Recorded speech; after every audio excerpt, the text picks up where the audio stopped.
few more seconds. You know, while we're waiting for the main events are right here, live from Dublin here with Resa, who recently, not so recently, a little while, moved over here a little while ago. I'm sure she's enjoying the weather, but all's good.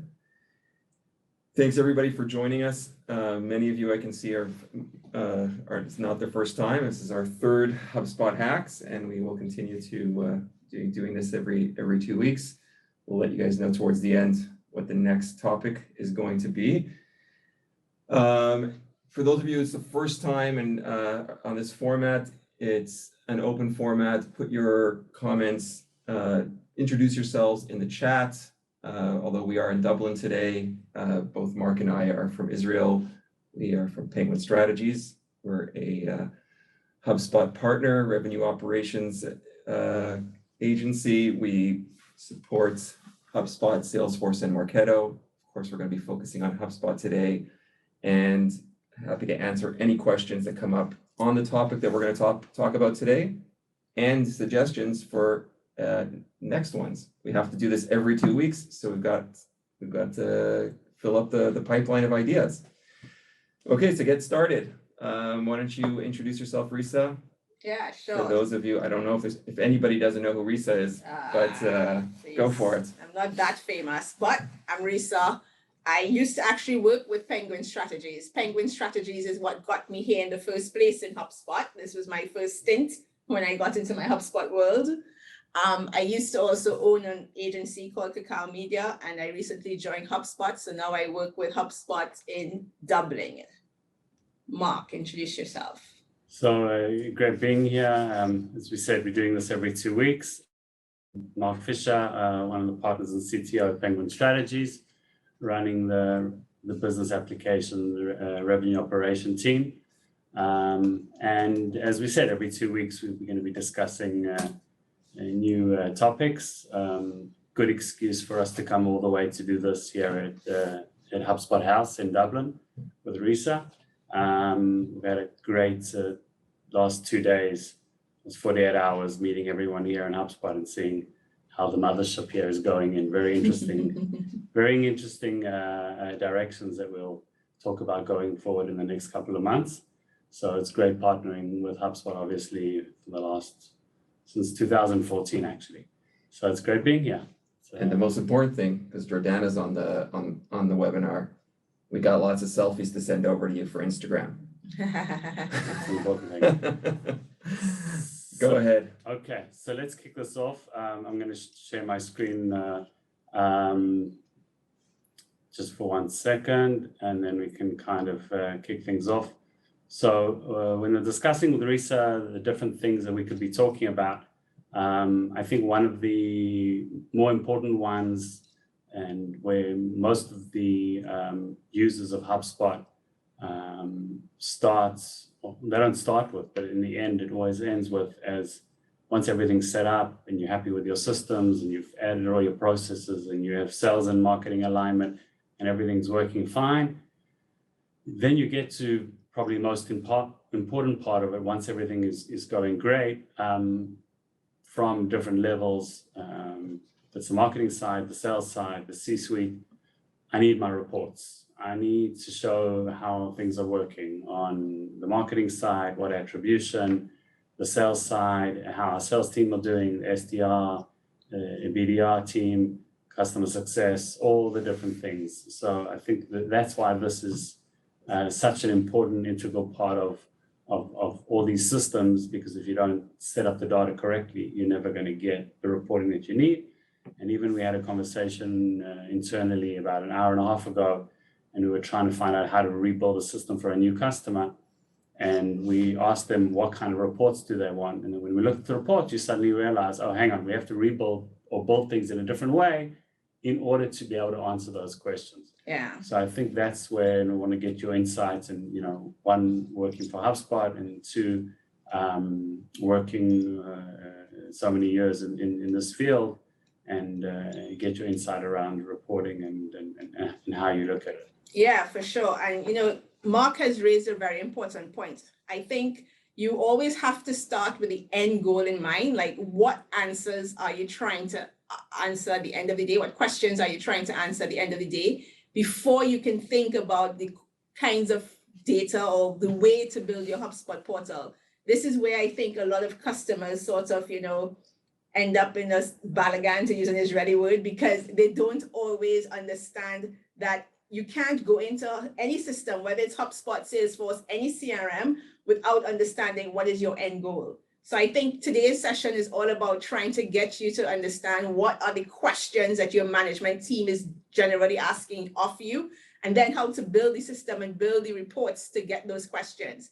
In the meantime, if you have specific reports that you are struggling to build, or you want to understand how to build better, feel free to drop it in the chat and we will try to address them. If not during this webinar, you always have Mark to help you through this process, and also HubSpot. But the goal is, if you actually have specific reports, feel free to drop them in the chat and we'll go through some of them. But for today specifically, we really want to kind of focus on a couple of things. We want to talk a little bit about, what are the questions that your boss is actually trying to ask. We will also help you think a little bit further down the road. So you have to be able to go into a management meeting, go into your leadership meetings, prepared for the types of questions that will generally come out of those meetings. And then Mark and I will show you how to build some of those reports to answer those questions in HubSpot. And of course, if you have questions throughout the webinar, feel free to drop them in and we will get to them as we go along. Okay? Great. So let's kick this off. So what I think, Mark, honestly, and you share with me as well your experience with customers, but in my experience over the last 12 years of working in HubSpot, these are the types of questions I think CEOs and leaderships are asking of marketers and their CRM specialists. They really want to understand, first of all, how much money are you spending? Where are you putting that money? Which efforts, which digital marketing efforts are you putting that money in? And then generally, where do your customers come from? Now, as marketers, we generally know that not all of our efforts bring us those leads, right? We do have leads will be created from sales efforts. Your sales teams are generally pounding the pavement, figuratively, but really making those calls and reaching out to people on LinkedIn. So a lot of the leads that come into your system are coming from their efforts. So as marketers, you have to be able to separate what types of leads you are creating, and qualified leads, especially compared to what the sales reps are actually creating. So these are the things that your CEOs want to ask of you and want to have answers. You have to have answers for readily. They want to know how many qualified opportunities are coming from your digital marketing efforts. They want to know what is the impact of those efforts in the last month, in the last quarter. Remember, your CEOs are often going to speak to investors or shareholders, and they also have to go into those meetings to say, well, this is how much we spend in marketing, and these are the ROI, or this is the ROI we got from these efforts. So you have to have those reports readily available for him to attend those meetings effectively, and even for yourself to have those types of conversations, I believe, with him all the time. Is there anything else you think you see CEOs asking for, Mark? No, so I think this is a good start of things. I think there are a few levels when it comes down to attribution or ROI. One is, getting if it's on the marketing side, getting your budget, obviously, for the next year. You need to prove the success of your activities to get an increase the budget, number one, and number two, not to lose your budget. So it needs to be on the high level of making sure that you've also defined, we're not going to go into the details, maybe have another webinar around that, but defining what kind of attributions you're looking at, not on the reporting side, but how I'm actually getting in the data. Am I looking at first touch, which is lead source? Am I using campaigns to be able to build the ROI? And we'll touch on that in a bit later to show you that as well. But be able to, on a very high level, say, okay, these are the marketing activities. These are the activities that we're doing, all the other activities across the board. If it's trade shows, digital, content syndication, however else you're actually creating the demand, seeing if they're working well, and then being able to measure that. And I think one of the things that it's also changing over time is to do a bit of a differentiation between the creation of the demand, which is something that I have control over. I know how much we're spending on this HubSpot hacks. I can actually see, and then tracking the actual demand gen, which sometimes is more of a challenge. And I think we're going to go into that as well, is that sometimes I don't see every single touch point today. Yes. I was having a conversation yesterday about it, how a lot of conversations, word to mouth, has moved from Resa, do you know anyone we should be working with, to it's Resa and everyone else on this webinar because there's a WhatsApp group that's suddenly open. So that conversation's word of mouth has suddenly moved in a new direction, which we very hard to actually track. And maybe having those conversations internally, it's important to actually discuss them with the teams and understand what metrics are important on the marketing side, obviously, and actually proving your ROI, because it's like, okay, in the end, the deal closed because someone in a WhatsApp group or in a Facebook group that we contract maybe said to someone else, by the way, you should be working with Penguin Strategies, or you should be, I would move to HubSpot. I would take HubSpot as a CRM, and they say, oh, great, that's fine. And then when you try and go into the data and say, yeah, I can prove to you that this happened because of that, it's much more of a challenge. So obviously you've got to start asking those questions, but it might not bump up in the reporting. So you need to be more aware of what the actual buyer journey is today and how it's might be changing on a day-to-day basis. And then we can look at the metrics and kind of look at the reporting in a bit of a different light than how we used to do, which was much simpler, you know. Yeah, good points. And I think, you know, on the next slide, we sort of highlight as well for you to summarize some of the things that Mark just touched on, right? So yes, we need to have clear ROI and have the CEOs and leaders better prepared for investor meetings. But there are two things that your report should also answer. It should be like showing constant innovation. You know, as marketers, you can't be doing the same things year upon year because the systems are changing, the way our buyers buy are changing. So you always have to show innovation, and your reports should reflect that in some way. You know, we also have to show customer insight, you know, that we are tweaking the way we market to our customers because their behaviors are changing, and our reports are also showing that. So these are some areas I think as marketers, we have to sort of zone in on and try to make sure that our reports are giving and highlighting these attributions to the efforts we are making. So let's dive into how we start thinking about it a bit. So one of the things, you know, I always stress to my clients before and even to customers as I speak to them sometimes, it's about you have to keep your purpose in mind. Like, you have tons of data today, but you cannot show everything. Half of it is not relevant to your audience and especially to your leadership. I'm sure most of you have very impatient bosses where they generally tell you, get to the point, you know, like, what are you trying to say here? So you have to keep it simple, dumb it down, try not to use too many, you know, coined words and things that are not like understood by the layman. Think about talking to your baby grandmother or somebody who is not in your industry, that you can really make your reports be simple and make sure your data is telling a story, and start with the end in mind. What is most important for that person, and come right back to the beginning of how you achieve that goal.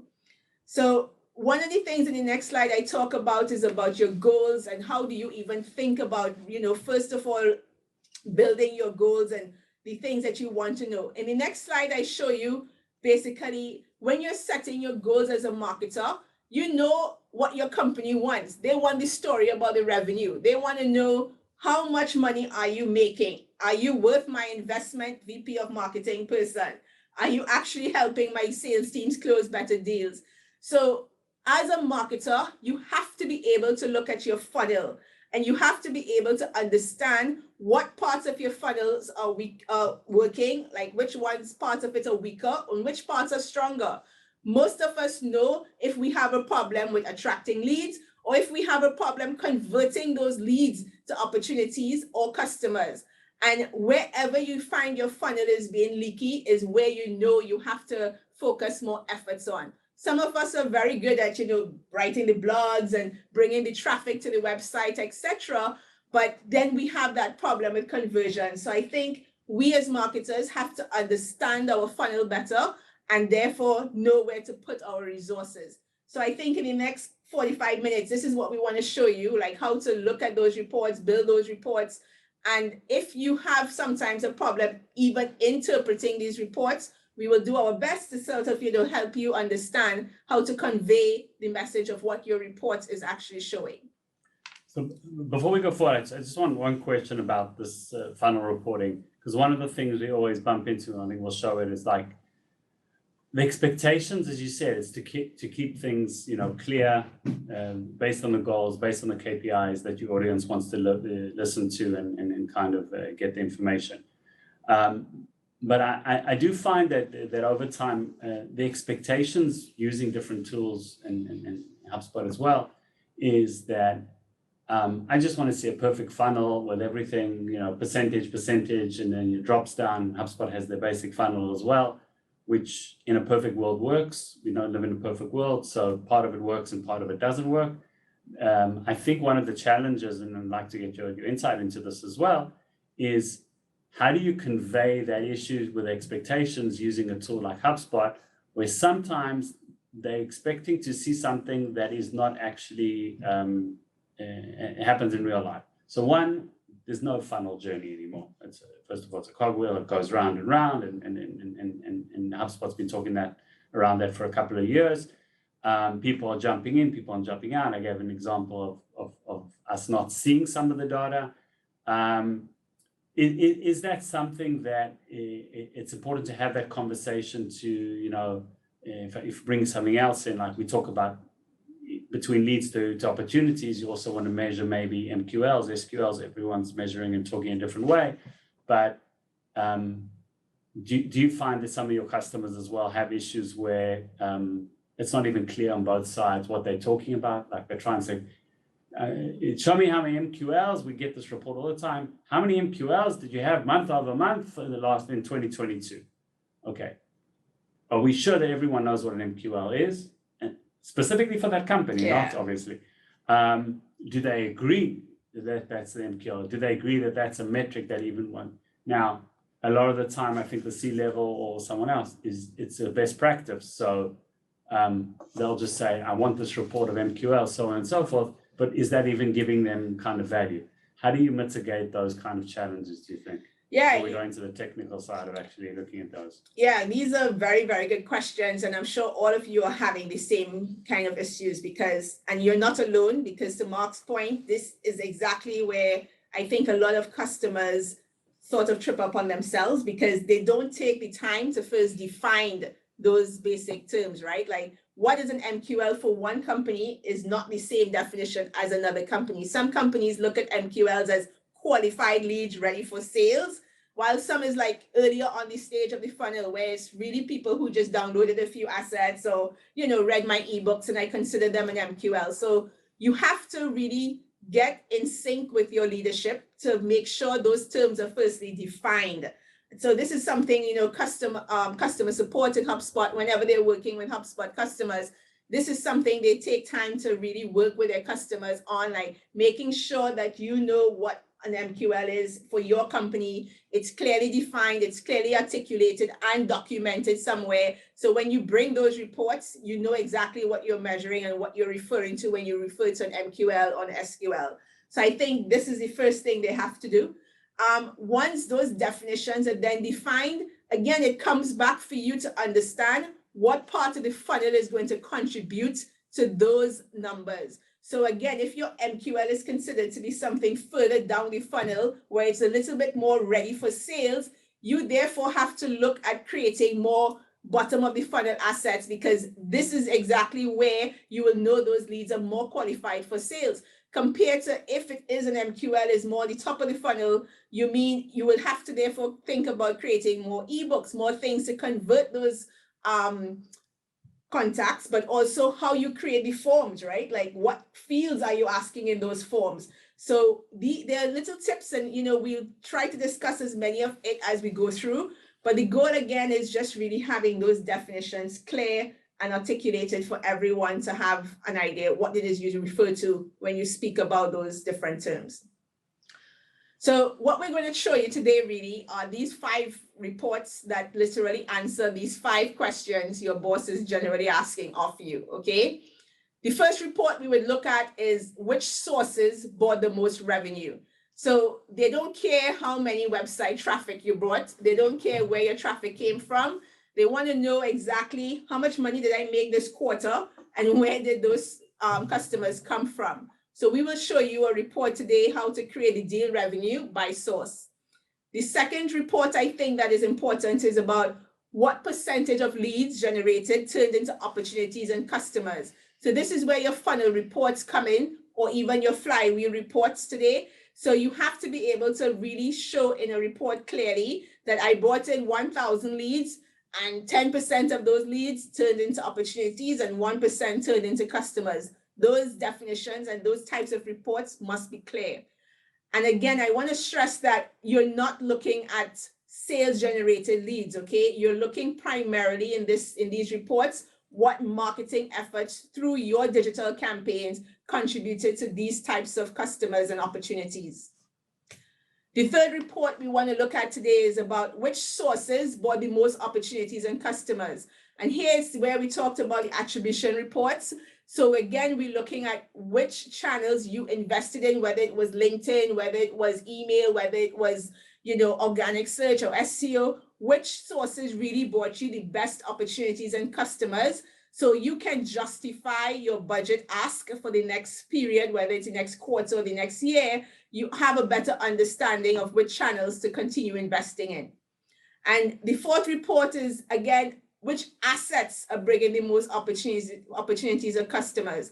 I think we as marketers sometimes gloss over that, and we think our customers and opportunities want more ebooks or they want more blogs, but are we really tracking how are those customers and opportunities interacting with that content? Do we have data that backs that up, that we should be creating more webinars, for example?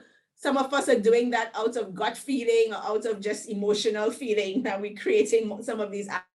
So here you will have the data to support your claim. So again, when you say to your CEO, we should do a webinar every 2 weeks, there's a justification why, because you can show in your funnel reports and your attribution reports rather that you have customers and opportunities that came to that webinar 6 months ago, 1 year ago, but today they are a customer.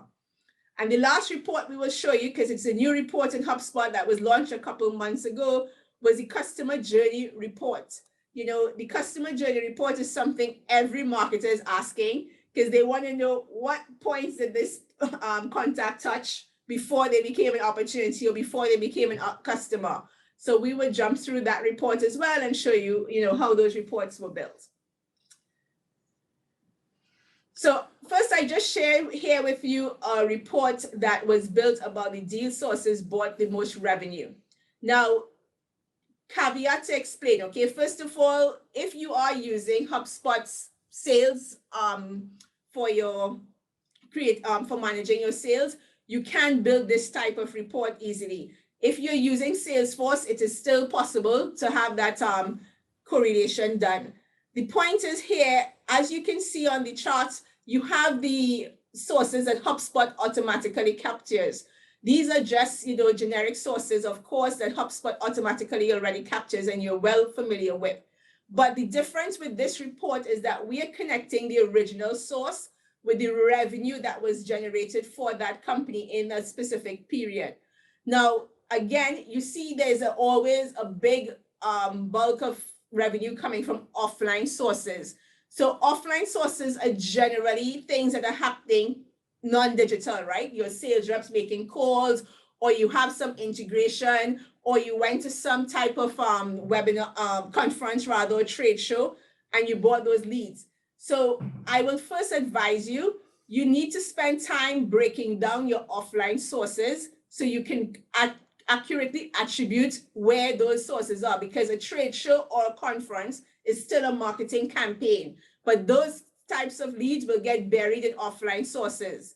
I know offline sources are frustrating, Perry, but this is the reality, unfortunately, because there's no digital way. Maybe that should be your next startup, right? There's no digital way to capture something that happens over a coffee shop or in a trade show. So you have to spend time breaking that down so you can capture what your offline sources are. But I just want to add something to this. There is another report that we can run in parallel to this, is that if you're creating lead source in parallel, Yes. so usually what we do is we create a workflow that takes the organic search all the way to organic social, updates a lead source, and then instead of having offline sources, what's good about the report that we put here is that it's out of the box. You just click on a button and it's ready. You don't have to have everything ready. You don't even have to set anything up in HubSpot. It will give you this information. But if you have set up lead sources properly, then you could have a much more, a longer list where you'll have organic search, direct, so on and so forth. But then you'll have your trade show here. You'll also have sales generated, BDR generated, content syndication, whatever else you're doing. And that takes a bit more of tweaking to get that report. But then you'll be able to actually go to your team and say, okay, this is the full revenue, and then 1 million, I can attribute it now to, and here again, we're talking about the first touch. Yeah. So that's kind of the basic level and then the advanced level.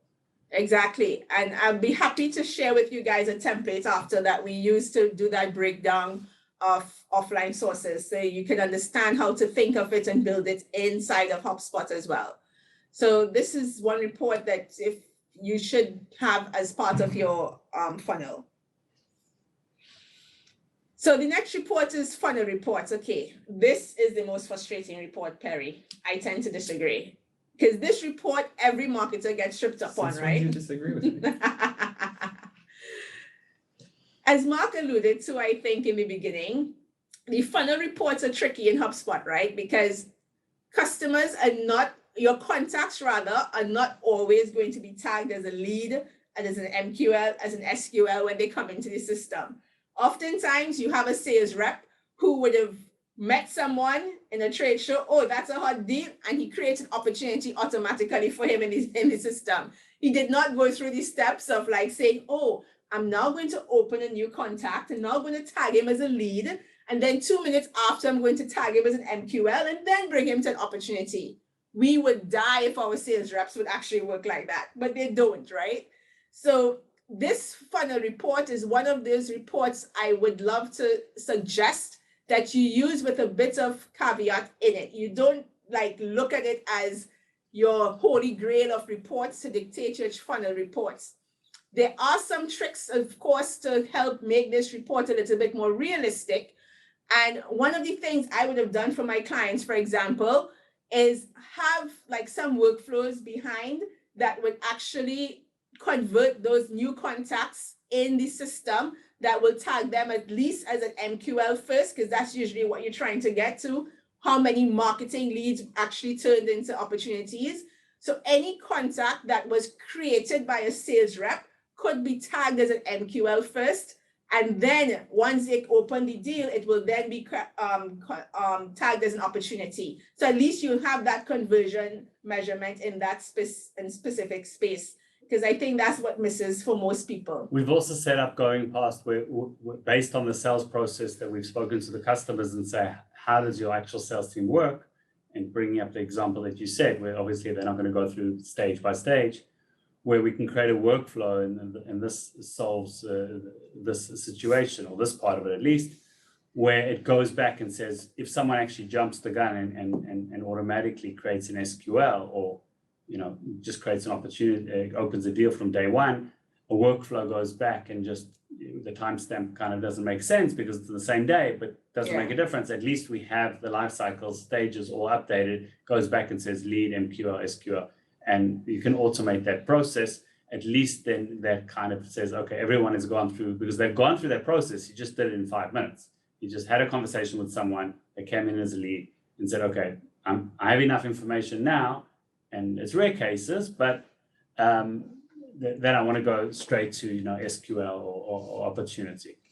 Yeah, I saw a comment there I want to address, and again, it brings us back to the first point, right? Marketing qualified lead is not literally a lead that was created by marketing. You have to understand again that some companies have different definitions of what a marketing qualified lead is. A marketing qualified lead for some companies could be a lead that was generated before a real serious sales opportunity was generated. So even though the sales team may have created that contact may not necessarily yet have said, hey, I want to buy something from you. They may have just met in the trade show and fit all the criteria that the sales rep is looking for, right job title, right company size. And therefore, when they put it into the system, it's considered for that specific company a marketing qualified lead.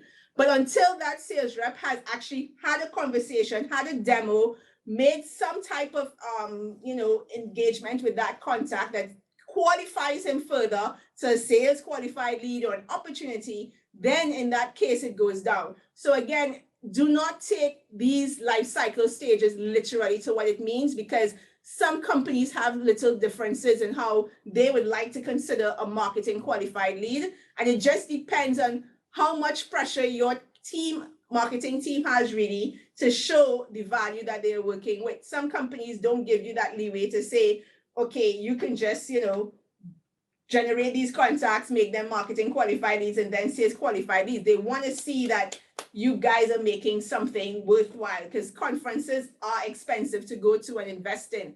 So this is where the definitions could get a little bit muddled, but it's really up to you how you define a marketing qualified lead. The other thing that I would just add to this, which thank God HubSpot it gave the customization about 1.5 years ago, I think, of this field. So now everyone should just not leave the default and actually change the life cycle stages to meet their terminology. You can call it, I don't know, car name, whatever. It doesn't make a difference. What's important is that all of the people that are using the CRM and all of the people that are involved in running these processes, they have an agree upon that iPhone 17.6 instead of sales qualified lead is agreed upon, that this is how you get into that stage, and the exit criteria, how you move to the next stage. I think that's the biggest definition. And you on a basic level, technical level, you can go in and customize these and have workflows to update these stages. Exactly. Like some good stage I see some companies using too are sales accepted lead. So that's a stage between marketing qualified and sales qualified, that the sales team says, this is my lead, I've accepted them and it's qualified enough. So you can even add those little stages in between to make the funnel report a little bit more realistic to what you need. And as we said before, it's starting with the conversations. What is the metrics that are actually needed by whoever's actually managing is going to go forward? What do you think about the issue with, like, when I'm looking at this funnel, a lot of the time, even if we've customized it, I try and break it out into 2 funnels because I think it's easier, where I have all created contacts, stop at opportunities, and then customer and so on is irrelevant because this is counting contacts. And over time, we've always had that issue that sometimes if you have 3 or 4 people that are connected to the actually connected to the opportunity itself, then I have 764 customers, but in essence, I've got 500 customers because all of the people that belong to the customer or associated to the deal come up in this report.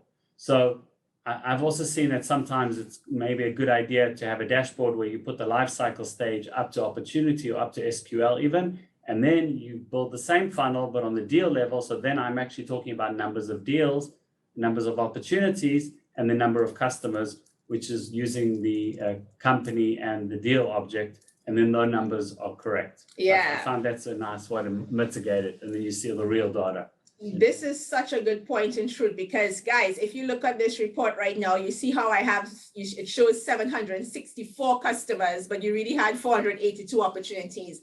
So that's not really realistic, because to Mark's point, this type of report, as you see on the top, it says count of contacts. So it's really literally counting the number of contacts from that company that actually are now tagged as customer, because they still come to your website or they still download your ebooks or interacted with your sales teams. So you will always have more contacts in your system than companies. So to Mark's point, yes, this is one way to kind of mitigate that, where you build this report up to opportunity, and then you build another report, as he said, on the deal side. One way I've also done it is build it on the company side as well. So you could actually just look at the companies in your database, and therefore build this funnel report on the company side as well. It will take for you to build some workflows at the side to make sure you always tag the right company with the right life cycle stage and all the contacts are associated to the company, etc.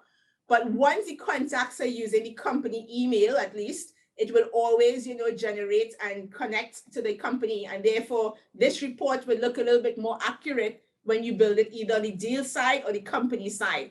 So one of the things I put it here for was to point out that the count of contacts funnel report is not the best report once you're looking past the opportunity stage. So if you want to find that conversion rate between opportunities to customer, build it on the deals side or the company side.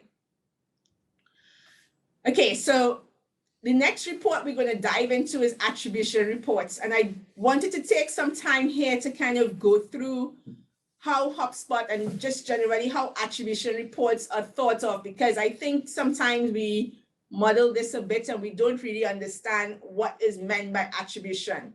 So in its simplest terms, we are looking, when we think of attribution reporting, we are trying to understand these channels or the assets or the campaigns that brought us the most leads or brought us the most customers or opportunities. But we have a couple type of different attribution reports that exist, and you have to figure out which ones are the best reports for you. And another caveat to this is that the attribution reporting in HubSpot is not available to every customer, okay? You generally have to have the enterprise version of HubSpot to access the attribution reports. If you don't have the enterprise version, you can still get attribution reporting, but you will have to customize it in your portal, which means similar to the lead sources that we spoke about earlier, you would have to do the same thing for your campaigns and your assets, etc. Build out custom fields and make sure you have them as hidden fields in your forms. So every time somebody converts on a form, the contact is connected to that specific asset or that specific campaign, and then you can build the reports, what we'll talk about soon, the same way. But if you have enterprise, it's just easier to just automatically build some of these attribution reports. So going to the next slide here, we see that HubSpot generally has about seven different types of attribution models they allow you to use. It depends on what you're trying to measure, right? So some of them are trying to measure what was the first interaction that contributed to us getting an opportunity or a contact. Some of them are trying to measure if it's the last interaction you're interested in. If you are interested in giving every interaction the same weighted importance, you have the linear attribution report. And then you have like the U and the J and the inverse and the time decay. These are a little bit more complicated, and it really depends on how sophisticated you want to get into measuring your attributions. I don't think most companies are not at a stage yet to invest in that more complicated reporting, I think, for attribution. If it's the first time you're doing it, I would suggest you start with either first interaction and last interaction, so you can understand which campaigns or which assets that your contacts are really paying attention to before they convert an opportunity. The others are after you have an understanding of which assets are performing better, then you can deep dive into seeing if it's more useful to put 40% weight on the first half of the interaction, etc. But in beginning to understand and really use these reports, I would suggest starting with either first interaction or last interaction, just to have an understanding. And especially if you're not creating a lot of content either, or a lot of campaigns, this will help you plan better into where to focus. And you said last interaction, first on interaction, I'm assuming everyone is first touch, everyone understands that. Last interaction is last interaction before I convert. Yes. Correct? Not last interaction before it becomes closed one. Yeah, exactly. That's another level that you could maybe get to as well. But this will be the last converting campaign just before we open the opportunity. Yeah. We got a request about, was it yesterday or the day before, from one of our customers of saying, okay, first touch, I know that's great. How do I build out the second touch? And the second touch is for signups where they have a SaaS model. The sign up doesn't automatically mean it's a paying customer because they go and try their product.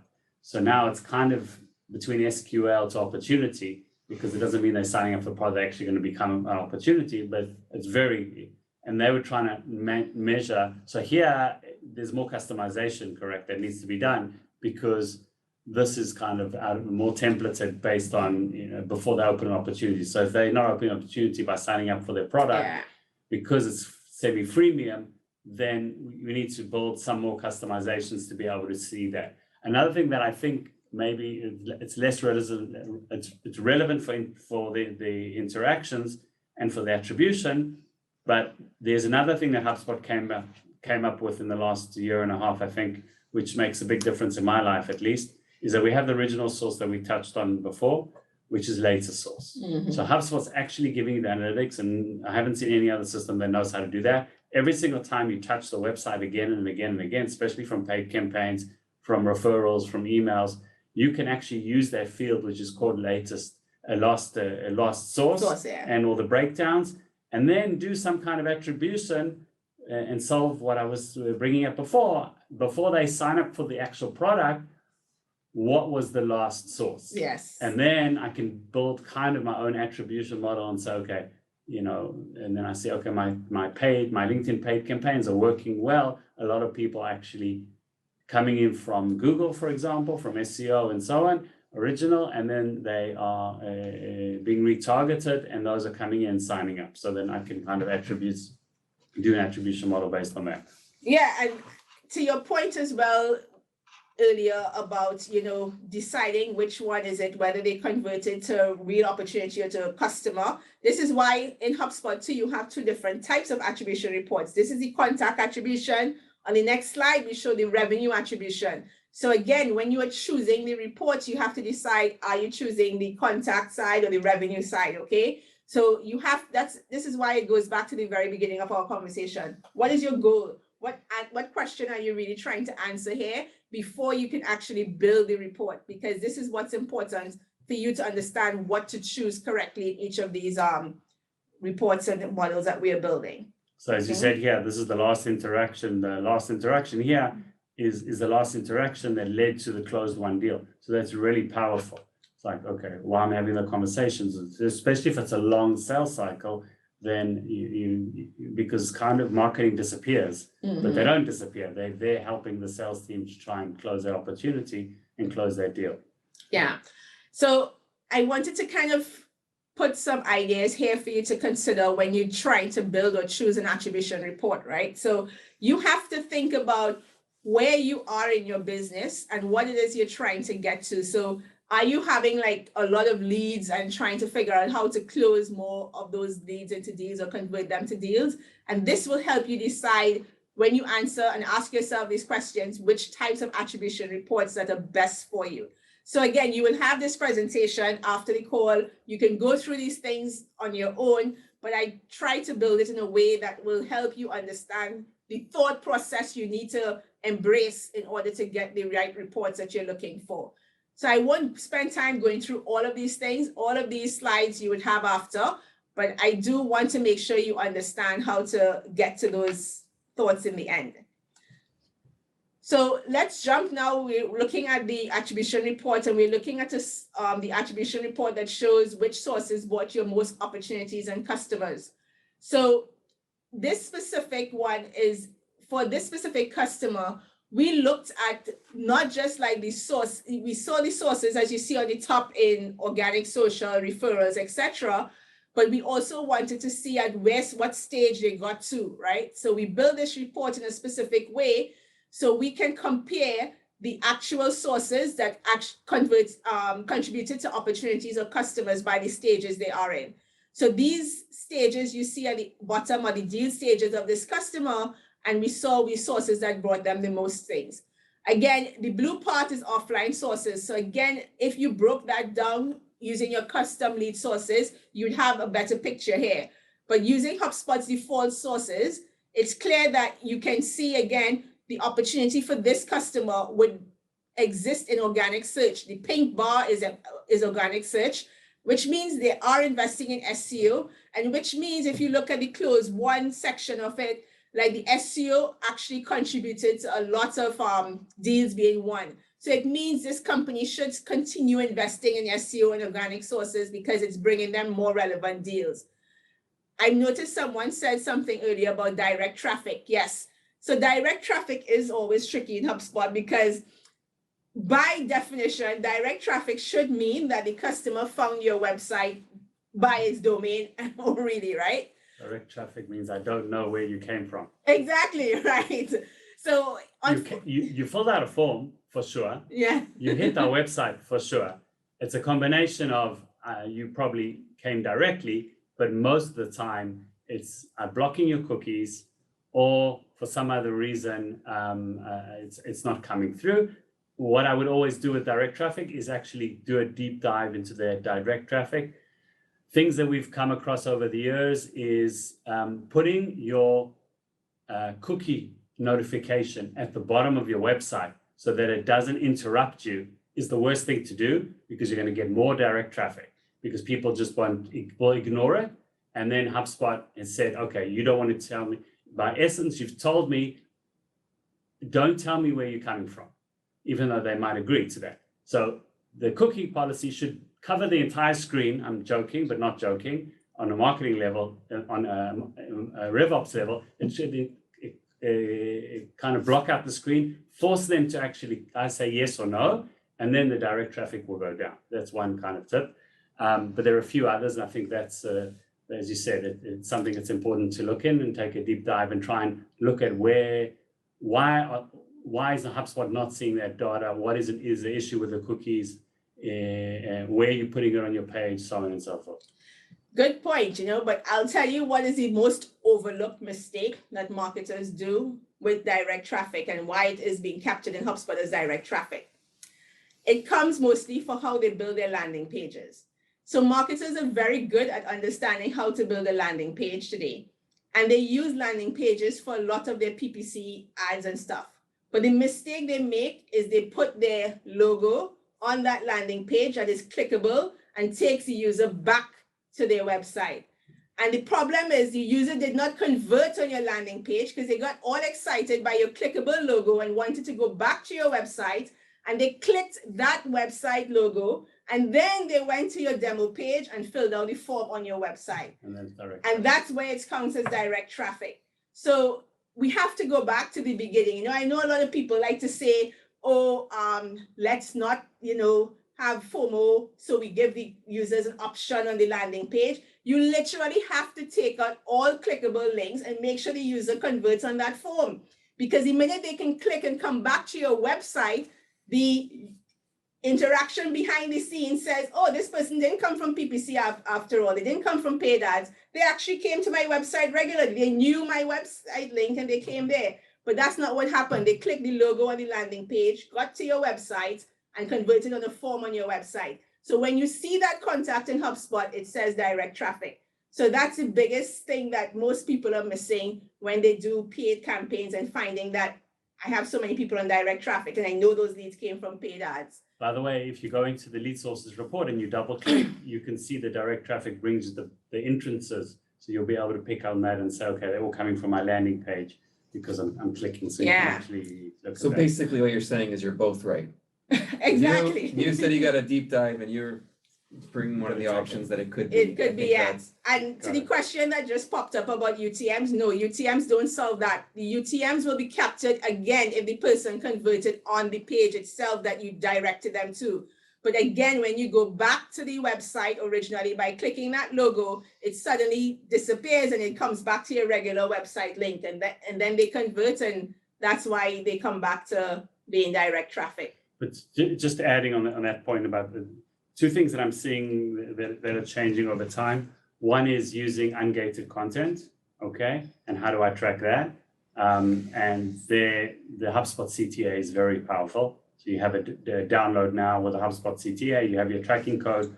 So I'll be able to see that source and where they're coming from. Obviously, they need to fill out a form sometime, otherwise I don't know who that person is. But at least I know if that page is getting a lot of engagement and people are at least downloading, if I add a HubSpot call to action, which will tell me how many people viewed that page and how many people clicked on it.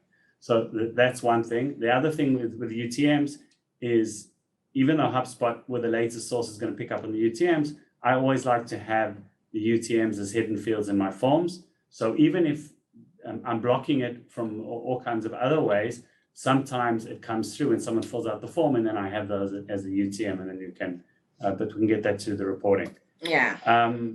Maybe we should jump to the customer journey report so we have a bit of time for conversations. Yeah. So the customer journey report, this is the most exciting one, as I said, in HubSpot. It's like still in beta version for some clients, but if you do see it in your HubSpot portal, this report is what everybody's been asking for, right? You're trying to see where did your customers touch, which assets they touched, which parts they took. Now, again, because this is like simple, this is still in a beta version, you have to understand how you want to build this report and what it is, what journey you want to test. Don't think for one instant you can just suddenly put all your contacts in here and suddenly see everywhere where it touched. Remember, people do different things. So you have to, again, streamline the answer you're looking for, the question you're looking to answer rather. So when building this specific report, you have to take a group of contacts or a group of customers and see exactly what was their journey. So don't try to do it for too many contacts. Some of you have thousands and hundreds of thousands of people in your database. You can't do it for everyone. So you have to look at a group of customers or a group of contacts and then choose which parts you generally think they would take. What my best practice is for building this report is to take my best customer, the person I know from speaking to a sales rep that this person closed in some specific way, going back through their journey in HubSpot, seeing the types of assets they touched, and then making a list of those contacts and building the report based on those contacts who would have most likely taken that journey. So I would test in this report if I think this is the best route that is getting people on the journey to become customers. I then therefore look at the different parts in the customer journey report, choose the different journeys that one customer took, and then I would look and see how many other customers took a similar journey or somewhere about. And that's how I know which journey path is the most likely to bring me the best revenue. So you're making assumptions based on customers that you spoke Yes. to, and then you're checking your hypothesis inside your database and seeing, okay, maybe there are other customers or other people that are going through that journey. And then obviously the next step of the insights that you get from that is which is a much more advanced stage, how do I start forcing people go through that journey? So you kind of build the journey based on what you're seeing on the marketing side, so that more of those type of customers will go to the marketing event and attend the marketing event, because we know that that's going to lead to a closed one. Exactly. Based on the example we're looking at. Exactly. So I'm happy to take more questions at this time, but here I just, we want to show you some of the dashboards that we built before this, because I know we would have run out of time. So we try to build them before so you can see how they look.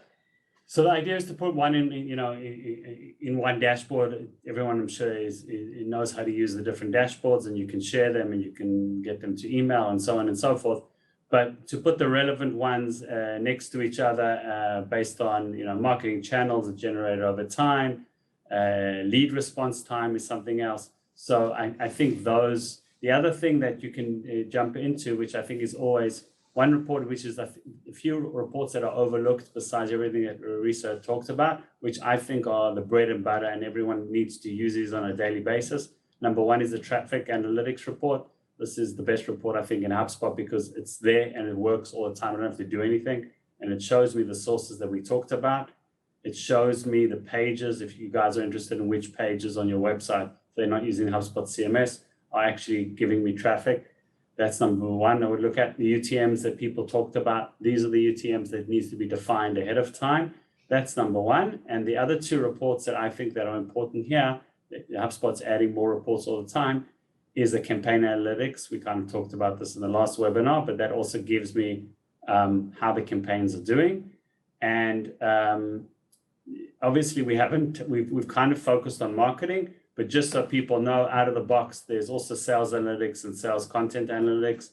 And I think forms are actually very powerful. You can start comparing between different forms, especially if your content is not on landing pages or on WordPress or anything else, then this is the way HubSpot has solved it, so that I can actually look at forms if I'm not using the landing pages, which I do suggest using, and compare them over time. So I think those are, do you want to touch on some of the questions? Do we have time? You guys kind of picked up on the questions. As they popped up, right? The HubSpot technology here is incredible, and we got to get one of these rooms for Penguin HQ.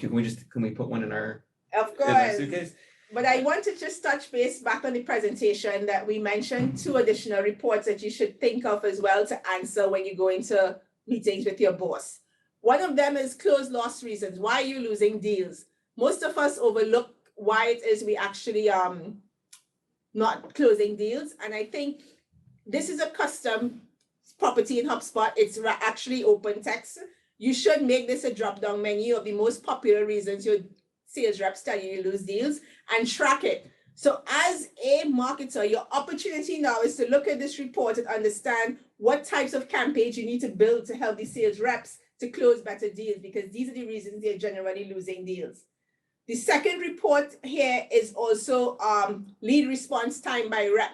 So I took Penguin and I see Perry needs some scolding because he takes 6 days on average to respond to a lead.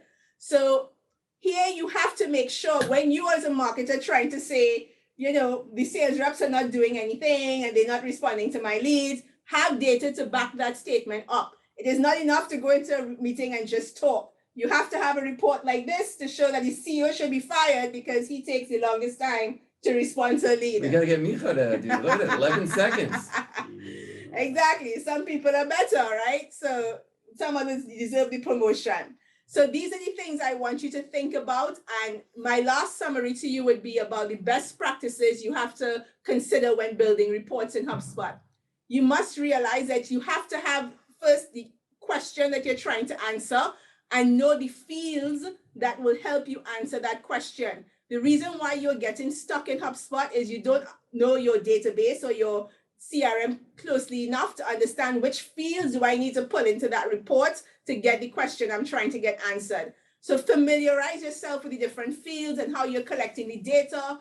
Avoid using free text as much as in your fields, because this is where your reports will look like a mess. You need to actually use drop-down menus more often. Also, you will always find when you build your reports, you have lots of categories with no value. Drill down in those things. Understand why is this report appearing and I have no value for it. So you can go back again and figure out where you have to make sure the data is being captured. Sometimes you have to make some fields mandatory. Sometimes you have to build workflows to populate those fields. Whatever you need to do, make sure the data is being captured. And last but not least, you have to make sure that anything you're assuming, you have to have a plan and data to back it up, okay? So you would see in some of your reports that will generally help you understand that, hey, during the summer months, it's a slower month, I'm closing less deals, so I need to put more effort here in either creating more assets ready for the next quarter or ready for the next period. So use your data to help you understand how to plan your marketing efforts as well, and not just assume that everybody wants to be in a webinar in August, okay? Thank you. Thanks, Resa. Thank you very much. I think we'll see you all in 2 weeks. And I think one of the most important things that we learned here was don't just focus on the data, but also speak to the people and to make your assumptions. Thank Okay. you. Thank you Bye-bye very and much. see you all in 2 weeks. Bye.